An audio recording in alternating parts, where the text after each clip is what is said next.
Hello दोस्तों, this is Manish Saini and you are watching in academy. तो आज हम बात करने वाले हैं हर रोज़ की तरह परीक्षा खबर के बारे में। और आज डेट है 23 सितंबर और जानेंगे कौन कौन सी खबरें न्यूज़पेपर के माध्यम से हमको यहाँ पर मिली हैं, कुछ अन्य माध्यम से, उन सभी के बारे में डिस्कस करेंगे। और पहली जो हमारे पास यहाँ पर खबर है वो है यहाँ पर महिला आरक्षण को लेकर। कुछ नई वैकेंसियाँ भी यहाँ पर रुकी हुई हैं और कुछ नए एडिशन भी होने बाकी हैं। महिला आरक्षण की वजह से उन सभी पर यहाँ पर रोक, यानी वो सब यहाँ पर रुकी हुई हैं। तो जानेंगे इस पूरे इशू के बारे में। नेक्स्ट हमारे पास जो खबर है वो है उत्तराखंड लोक सेवा आयोग की नई भर्तियाँ यहाँ पर निकलने वाली हैं। उन नई भर्तियों में निःशुल्क प्रक्रिया यानी निःशुल्क फीस को रखा गया है। आपको फॉर्म भरने की कोई भी फीस यहाँ पर नहीं दी जाएगी, बिल्कुल यहाँ पर फ्री हो गया। और दूसरी है यहाँ पर एज को लेकर के लिए, एज को लेकर बड़ा ही क्राइटेरिया यहाँ पर रखा गया है और उस लेकर विवाद भी खड़ा हो सकता था। तो आयोग ने एक पत्र भेजा था पिछले दिनों शासन को और उसका यहाँ पर जवाब आ चुका है, उसके बारे में डिस्कस करेंगे। और उत्तराखंड विधानसभा की जो बैकडोर एंट्रियाँ हुई थी वैकेंसियों की, उसकी जांच पूरी हो चुकी है। उसने अपनी रिपोर्ट उत्तराखंड विधानसभा के अध्यक्ष को यहाँ पर सौंप दी है। उस रिपोर्ट के बारे में बात करेंगे। और प्रधानाचार्य पदों पर शिक्षकों को शामिल करने की मांग यहाँ पर रखी गई है। तो ये महत्वपूर्ण खबरें थी जिनको हमको डिस्कस करना है। अगर आप इस चैनल पर नए हैं तो प्लीज़ सब्सक्राइब करें, अपने दोस्तों के साथ शेयर करें। आप शेयर करते हैं, सब्सक्राइब करते हैं तो हम भी यहाँ पर मोटिवेट होते हैं जानकारी आप तक पहुँचाने के लिए। एक छोटा टारगेट हमने यहाँ पर डिसाइड किया है। टारगेट है हमारा यहाँ पर 1000 सब्सक्राइबर का। 1000 सब्सक्राइबर का टारगेट है। इसको अचीव करने में आप हमारी हेल्प कर सकते हैं हमारे चैनल को सब्सक्राइब करके और अपने दोस्तों के साथ शेयर करके। प्लीज़ सब्सक्राइब करें और शेयर करें अपने दोस्तों के साथ। अब बात करते हैं हम अपनी खबरों के बारे में। तो नेक्स्ट खबर जो हमारे पास है, आज की जो हमारी कोटेशन है वो आपके लिए महत्वपूर्ण है, क्योंकि आप किसी भी अगर एग्जाम में बैठते हैं और उसमें आप यहाँ पर असफल होते हैं तो इससे आपको घबराना नहीं है, क्योंकि यह जो असफलता और सफलता है ये एक छोटा सा महीन अंतर है। अगर आप इस ओर हैं तो आप असफल हैं, अगर आप इस ओर हैं तो आप सफल हैं। आपको केवल एक जंप लगानी है और आपको यहाँ से कूदकर यहाँ पर पहुँचना है। असफलता और सफलता उस जीवन का प्रोसेस है जो हर एक जीवन के दौर से गुजरती है। यदि हम एग्जाम्पल लेते हैं यहाँ पर महात्मा गांधी जी का, तो महात्मा गांधी जी भी इस दौर से यहाँ पर गुजरे हैं, लेकिन उन्होंने अपने दृढ़ निश्चय को रखा और उस निश्चय को पाने के लिए हमेशा संकल्पचित रहे। आज की जो हमारी कोटेशन है कि फिर से प्रयास करने से मत घबराना, क्योंकि इस बार आपकी शुरुआत सुनने से नहीं बल्कि अनुभव से होगी।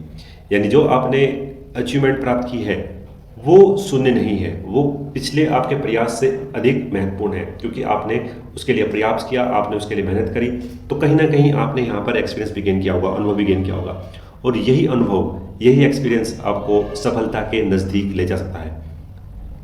तो जितना भी हो सकता है आपको घबराना नहीं है, अनुभव प्राप्त करने हैं और अधिक से अधिक जो प्रयास करना है वो यहाँ पर आपके संकल्प, आपके दृढ़ निश्चय को पाने के लिए आपको यहाँ पर लगना होगा, जूझना होगा, और बिल्कुल भी घबराने की आवश्यकता यहाँ पर नहीं है। तो हम बात करते हैं अब यहाँ पर खबरों के बारे में। महिला आरक्षण ने कई भर्तियाँ और कई दाखिले को यहाँ पर फंसा के रखा हुआ है। चाहे वो मेडिकल, नर्सिंग, पैरामेडिकल कॉलेज हैं, उनके दाखिलों का जो बढ़ता हुआ इंतज़ार है वो भी अब अधिक यहाँ पर दिखाई पड़ना हो चुका है।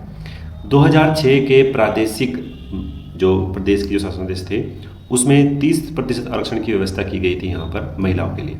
अब फिलहाल अगर हम देखते हैं तो हाई कोर्ट ने इस पर रोक लगा दी गई है और नई जो भर्तियाँ आने वाली थी राज्य लोक सेवा आयोग से भी, उन पर भी ये भर्तियाँ यहाँ पर रोक लगी हुई है। लेकिन अगर हम बात करते हैं सरकार के प्रयासों के बारे में, तो सरकार भी इसके लिए हरदम प्रयास यहाँ पर कर रही है।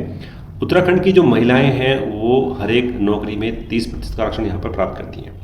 इसकी वजह से राज्य लोक सेवा आयोग की भी नई भर्तियों का कैलेंडर तो जारी कर दिया गया है, लेकिन आरक्षण पर रुख अभी भी साफ नहीं हुआ है। ऐसे में एक चुनौती बनी हुई है कि अक्टूबर में जब भर्तियों के विज्ञापन यहाँ पर जारी होंगे तो आयोग उनमें आरक्षण का रोस्टर कैसे जारी करेगा। तो ये भी एक पेच फंसा हुआ है। जिनके रिजल्ट अभी आने बाकी हैं उन पर भी अभी पेच फंसा हुआ है कि उनके रिजल्ट कैसे जाए, कैसे डिक्लेयर किए जाए।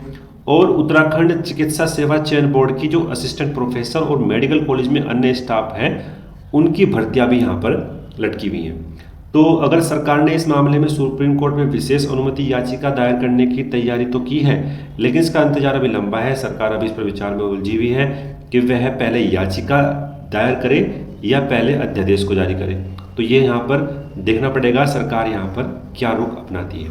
अगर हम बात करते हैं यूपी के बारे में, तो यूपी में पहले केवल प्रदेश की महिलाओं का आरक्षण का प्रावधान था, लेकिन न्यायालय के आदेश थे, यहाँ पर कोर्ट ने आदेश दिया कि 36 आरक्षण सभी महिलाओं के लिए रखा जाता है और उत्तराखंड ने अभी इस दिशा में कोई कदम नहीं उठाए हैं। तो हम देखते हैं यूपी में ये नियम पहले भी बदल चुका है और उत्तराखंड में ये अब तक चेंज नहीं हुआ था। तो इसी को लेकर जो महिला थी, ये बाहर की महिला थी, हरियाणा या शायद वो यूपी की महिला थी कोई, जिन्होंने ये याचिका दायर की थी नैनीताल हाई कोर्ट में, और उसके बाद यहाँ पर हाई कोर्ट ने डिसीजन दिया था। तो इसकी वजह से कुछ दाखिले भी रुके पड़े हैं, कुछ नई भर्तियाँ भी अभी रुकी पड़ी हुई हैं। अब देखते हैं सरकार यहाँ पर अपना डिसीजन किस तरीके से डिसाइड करती है, तो वो आने वाले कुछ समय में हमको पता लग सकता है कि पहले याचिका दायर करेगा या फिर अध्यादेश दायर यहाँ पर किया जाएगा। तो यहाँ पर यह है कि समूह ग की जो भर्तियाँ थी उनमें पिछले विज्ञापन की तिथि से मिलेगी छूट। अब यहाँ पर उत्तराखंड लोक सेवा आयोग ने ये डिसीजन लिया है, जो यूकेएसएससी की वैकेंसियाँ होंगी उन पर पिछली डेट में यहाँ पर जो आयु है उसको यहाँ पर काउंट किया जाएगा। तो ये पूरा सिनेरियो था। सभी अभिभावकों से यहाँ पर फीस माफी का प्रस्ताव है और लोक सेवा आयोग के पत्र के जवाब में कार्मिक विभाग ने अपना ये निर्णय यहाँ पर लिया था। और सरकार अधीनस्थ चयन सेवा की 11 परीक्षाएं लोक सेवा आयोग को ट्रांसफर कर चुकी हैं। कुछ अभी परीक्षाएं जो हैं वो भी ट्रांसफर होने जा सकती हैं, जो हमको अभी देखने को मिलेगा कि क्या क्या सिनेरियो यहाँ पर रखा गया है। एक बड़ी खबर यहाँ पर आ रही है दरोगा भर्ती दाखिले की। ये जो दरोगा भर्ती दाखिला है ये 2015 का है और 2015 का ये पूरा मामला है।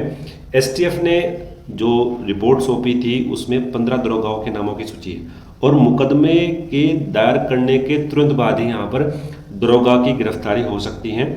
उनको चार्ज से भी हटा सकते हैं। यहाँ पर दरोगा जो दाखिली अगर दरोगा बने थे उनमें उस समय चौकी पर चार्जेस थे, चाहे वो पार्टी जिले में, इनमें से कईयों को थाने भी मिल गए थे। जल्दी इन सभी को जो है चार्ज से हटा जाएगा और इन सभी के नाम सामने आ चुके हैं। इनकी जो लगभग संख्या है वो यहाँ पर 35 से 40 इनकी संख्या बताई जा रही है, जो धांधली करके यहाँ पर शामिल हुए थे।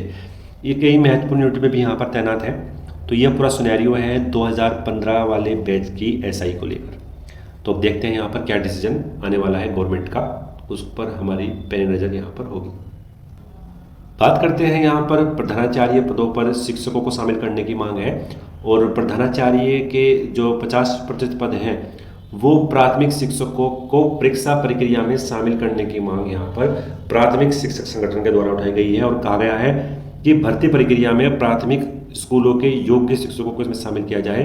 हालांकि परीक्षा प्रक्रिया को राजकीय शिक्षक संघ भी विरोध कर रहा है। तो ये पूरा सिनेरियो है, देखते हैं यहाँ पर ऊंट किस करवट बैठता है और क्या डिसीजन यहाँ पर गवर्नमेंट के द्वारा लिया जाता है। विधानसभा में बैकडोर एंट्रियों के लिए जो समिति गठित हुई थी उस समिति ने अपनी रिपोर्ट यहाँ पर अध्यक्ष महोदय जी को सौंप दी गई है। जो रितु खडूडी जी है उनको रिपोर्ट सौंप दी गई है और यह 1 या 2 दिन में इसका खुलासा कर सकती हैं कि इस रिपोर्ट में यहाँ पर क्या लिखा गया है। और यह जो रिपोर्ट है वो राज्य गठन से 2022 तक, जिसमें कांग्रेस और भाजपा दोनों राज्यों के कार्यकाल में विधानसभाओं में की गई भर्तियां इसमें शामिल होंगी और अगर नियुक्तियां गलत हैं तो वह निरस्त होंगी, धाबी जी ने कहा है। और रिपोर्ट सौंपने की खबर से यहाँ पर पूरे विधानसभा में हलचल सी मच गई। विधानसभा में भर्तियों, अधिकारियों और कर्मचारियों की पदोन्नति में नियमों का पालन करने की भी सिफारिश की गई है। अब सबकी निगाहें जो है जो विधानसभा अध्यक्ष हैं रितु खडूरी जी उनकी तरफ मुड़ चुकी हैं। उस रिपोर्ट में क्या होगा और किस तरीके से यहाँ पर जो अध्यक्ष हैं वो यहाँ पर डिसीजन लेने वाली है। अब दूध का दूध और पानी का पानी होगा और विधानसभा की गरिमा को बनाए रखने के लिए सख्त कदम उठाने की बात भी यहाँ पर की गई है। तो ये पूरी खबरें थी यहाँ पर आज की। तो आशा करते हैं आपको पसंद आई होंगी। अगर आपको पसंद आई तो प्लीज़ लाइक करें, अपने दोस्तों के साथ शेयर करें। आप शेयर करते हैं, सब्सक्राइब करते हैं तो हम भी यहाँ पर मोटिवेट होते हैं जानकारी आप तक पहुँचाने के लिए। अगर आपने हमारे चैनल को सब्सक्राइब नहीं किया है तो प्लीज़ सब्सक्राइब करें। एक हमारा छोटा टारगेट यहाँ पर डिसाइड किया है, इस टारगेट को अचीव करने में आप हमारी हेल्प कर सकते हैं। और जो हमारा टारगेट है वो है यहाँ पर 1000 सब्सक्राइबर का, मात्र 1000 सब्सक्राइबर का हमारा टारगेट है। इसको अचीव करने में आप हमारी हेल्प कर सकते हैं। मिलते हैं ऐसे ही नेक्स्ट वीडियो में। धन्यवाद। जय हिंद, जय भारत।